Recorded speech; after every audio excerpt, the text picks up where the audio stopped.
Assalamualaikum warahmatullahi wabarakatuh. Halo sahabat YPKMNet semua, kembali lagi di channel ini. Kita akan lanjutkan pembahasan kita terkait cara menanam cabai agar pertumbuhannya optimal. Dari video sebelumnya kita telah mereview pada usia sekitar 12 hari dan kini sudah beranjak ke 21 hari, dan kita perhatikan bahwa pertumbuhannya ini cukup optimal dan perkembangan daunnya ini juga besar ya, kisaran satu telapak tangan saya. Besarnya seperti ini. Lalu bagaimana cara penanaman cabai serta pupuk yang digunakan agar pertumbuhannya ini optimal? Ikuti terus channel ini agar kami bisa memberikan informasi manfaat lainnya. Video sebelumnya sudah kami sampaikan terkait dengan bagaimana penggunaan mulsa serta pupuk-pupuk yang digunakan untuk menguatkan tanah yang ada pada bedengan kita ya. Kalau kita perhatikan ini tanahnya cukup bagus.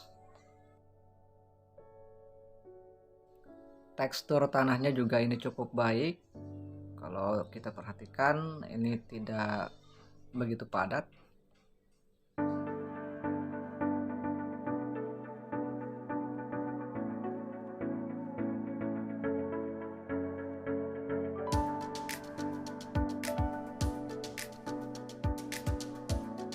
Kalau kita ukur lebarnya ini 11 sampai 12 cm, sedangkan untuk panjangnya ini mencapai 20 cm.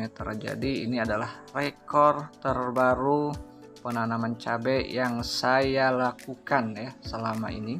Tentu saja dapat dipastikan bahwa cabai ini berarti sudah tumbuh dan bisa memakan unsur-unsur hara yang ada di dalam bedengan yang kita gunakan sebelumnya. Bagi yang belum menonton video sebelumnya, kita sampaikan kembali bahwa penggunaan bedengan yang kita gunakan untuk penguatan tanah pertama adalah dolomit, kemudian pupuk ayam atau sekam ayam, lalu kemudian ditambahkan dengan NPK dengan jenis 16, 16 dan 16.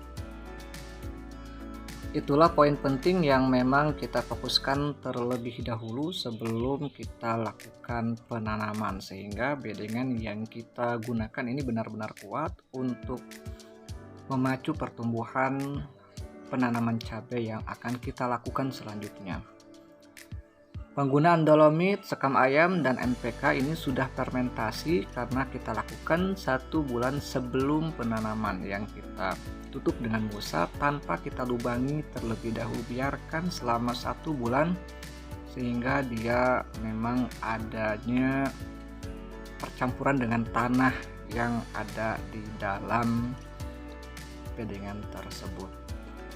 Pentingnya penggunaan bedengan sendiri ini ingin kita pastikan bahwa pH tanahnya ini meningkat sesuai dengan kadar yang dibutuhkan oleh tanaman cabai ya. Dan salah satu ciri untuk melihat kesuburan tanah, kalau kita tidak memiliki alat pengukur pH tanah, kita bisa melihat tumbuhnya lumut di sekitar tanah tersebut.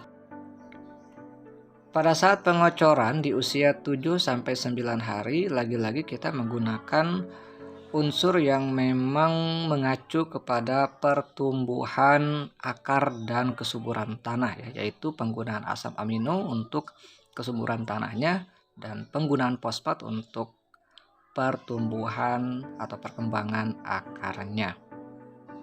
Dan penyiraman kita lakukan tergantung kepada kondisi cuaca. Kalau saya sendiri bisa menggunakan 2-3 hari, dan itu pun kita fokuskan bukan ke tanahnya tetapi kepada batang dan daunnya ya. Kenapa saya lakukan demikian? Karena saya ingin memastikan bahwa kadar air yang ada di dalam tanah tersebut tidak terlalu tinggi atau tidak over ya, yang mengakibatkan justru malah tanaman cabai tersebut menjadi layu. Maka dari itu pastikan bahwa kadar air yang ada di dalam tanah tersebut seimbang, tidak terlalu kering juga tidak terlalu basah. Oleh karena itu, saya hanya sedikit saja pemberian air atau penyiraman ke dalam tanah tersebut yang kita fokuskan sekali lagi kepada batang dan daunnya. Dan sejauh ini apa yang sudah saya lakukan ini cukup berhasil. Kita bisa melihat kepada pertumbuhan ukuran batangnya serta tinggi batang dan besaran daun yang ada pada pertumbuhan cabai ini. Baik, barangkali itu saja informasi yang bisa saya share, yang bisa saya berikan. Mudah-mudahan bisa memberikan informasi yang bermanfaat. Ikuti terus channel ini agar kami bisa memberikan informasi selanjutnya terkait pertumbuhan cabai ini, dan jangan lupa klik subscribe agar kami semangat untuk memberikan informasi lainnya. Kurang lebihnya mohon maaf. Assalamualaikum warahmatullahi wabarakatuh.